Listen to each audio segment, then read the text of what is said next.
As a quick summary, to add a mirror modifier to an object in Blender, locate the properties window on the right, scroll down to the wrench, ensure that you're in the wrench, click add modifier, move over to the generate column, scroll down to about halfway, select mirror, enter your edit mode and begin modeling in some details. If you need to change the axis that you're mirroring on, click either Y, Z, untick them, retick them, do whatever you need to do.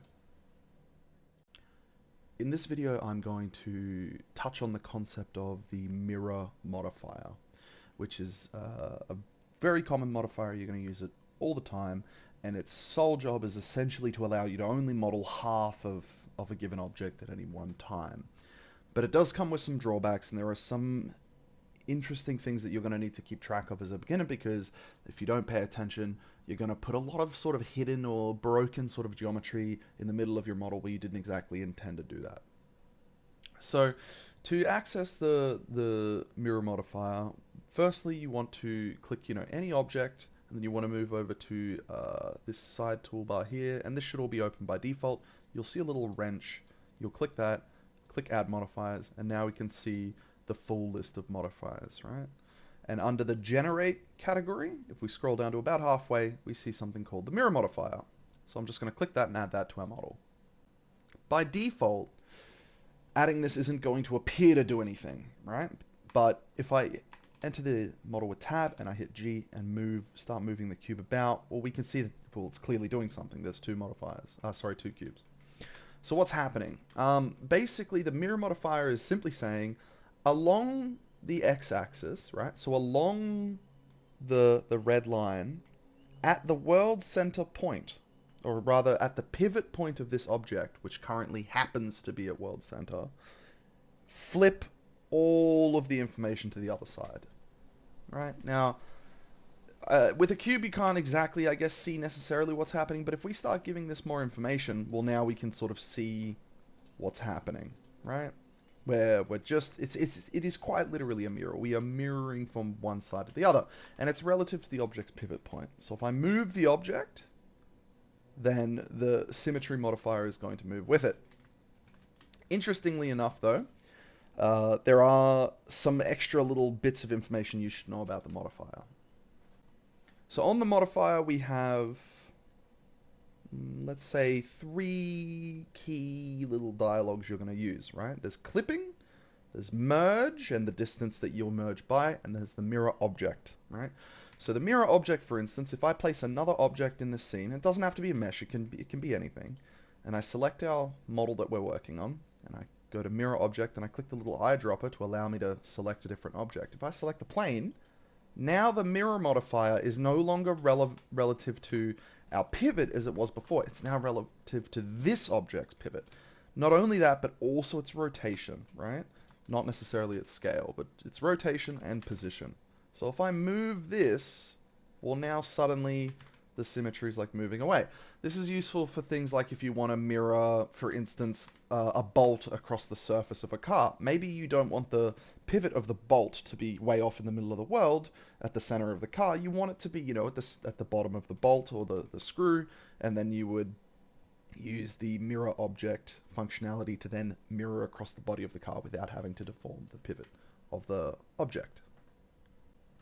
In addition to mirror object, and I'll actually just clear that for now and get rid of this so we can see what we're doing, we have the concept of merging and clipping, right? So I'm going to turn, I won't turn clipping on yet. I'll sort of show you what happens without clipping. If I were to grab this face and just move it, into the middle, well, to the untrained eye, this looks sort of, well, like it might be merged, but when you zoom in a little bit more, you can see that it's done nothing fancy at all. It's just moved it to the other side. And so without a mirror modifier, this might be a legitimate model with, legitimate details. But with a mirror modifier, we want this to be, like you could say, clean. We don't necessarily want these extra bits of geometry floating around the left because, not only does it look unsightly, it makes it annoying to work with. And in some cases, it can create geometry that's quite broken, right? This is what the clipping button is sort of here to fix, right? So if I click clipping, and I drag this to the middle, it's going to snap, right? And you can kind of see it snap there. And if I move my mouse back, it's going to unsnap But the minute that it is snapped and I left click, now no amount of moving is going to unsnap this. I'm pulling left and right very hard. No matter what I do, it's going to remain snapped, right? This looks great. You know, this might be, in the case of, say, a weapon or a dagger, this might be perfect because, well, it's mirroring exactly what we wanted it to mirror. But if I turn the mirror modifier off, what we see is that we still have that initial polygon, this big polygon that's in the middle of our mesh. And this is going to trip you up a lot if you're starting out using clipping. When you use clipping, make sure to get rid of these interior faces. Don't leave them there. It's really bad. It's, you know, makes the model unsightly and it can crash like importers, and some engines just won't render it, or they'll, you know. The other thing we've got to consider here is not just clipping, but also merging, right? So they're similar concepts, but they're slightly different, right? So if I undo clipping and I turn off on cage, so now we can freely move our verts back and forth across the symmetry line. Merging, if I say I want to set this to 0.1, this would be 0.1 of a meter, so 10 centimeters, right? So basically say, if I am within 10 centimeters of the symmetry line, I want you to become merged. So this is another way of sort of doing what clipping does, but it's a little bit different, right? It lets you leave your true geometry. Like if I turn the modifier off, right, we can see that the geometry is actually off of the symmetry line by a little bit, right? But if I turn the modifier on, well, it appears to be snapped, right? So this is good for certain things. I most of the time tend to use clipping, but there are really legitimate reasons to use merge over clipping. So for instance, one of those reasons are I can still rotate this model freely, right, through the symmetry line. You know, you might not necessarily want to do that because you're going to be destroying your symmetry, but you know, I can perform that rotation, rotate it back, and for the most part, it's going to be perfectly symmetrical because the inaccuracies I've put in here with the rotation are, you know, less than that 10 centimeter threshold that we've specified. So why is this useful? This is useful for when you're adding extra geometry and you think, okay, I've added a cube and now I've moved the cube over, right? You might have missed that, but if I turn on clipping and we try that again, I'm going to add a cube and then I'm going to move the cube over. Oh, what's this, right? What's happened? How do I detach? Well, I can't, right? Because when you add the cube, it's added at the center, which means half of it's already over the symmetry line. So when I hit, you know, G to move this over, well, it's going to intersect the symmetry line, and now it's kind of stuck, right? It's kind of glued there. So, you know, simple fix to this, you just turn clipping off, move the cube, turn clipping back on, right? Or don't work with clipping, work with merge. It's up to you. I prefer clipping because you can still make mistakes with merge, right? Even though there's a threshold, that threshold might not be enough in some areas, and you might end up with, you know, a little bit of some open seals like this, right?